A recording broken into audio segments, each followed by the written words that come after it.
دا یو ډیره ضروري ویډیو ده. دا ویډیو سره ډیوټ وکړئ، در سره شیر یې کړئ، ځکه ضروري ویډیو ده. په دې ویډیو کې به تاسو ته صفت ایمان مجمل، صفت ایمان مفصل تاسو ته بیان کوم. دا صفت ایمان مجمل، صفت ایمان مفصل وایي څه ده؟ په دې کې دي څه شي؟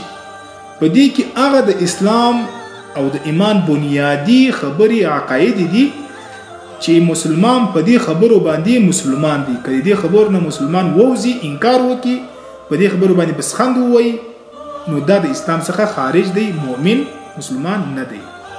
نو دا ضرور د سره شیر کړئ. دا ډیره ضروري ویډیو ده. صفت ایمان مجمل او صفت ایمان مفصل.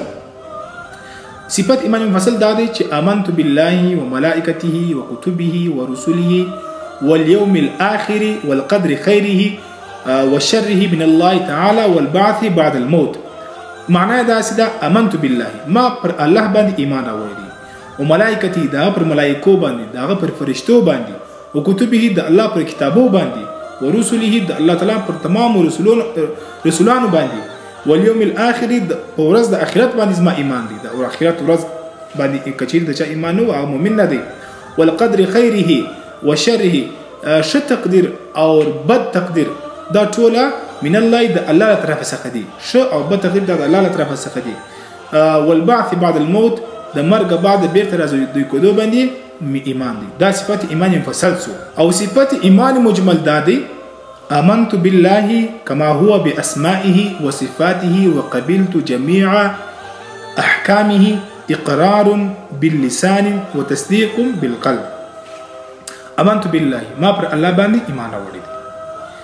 كما هو بأسمائه، لکه څنګه چې د نمونه په شایستو نمو سره دی مسما دی.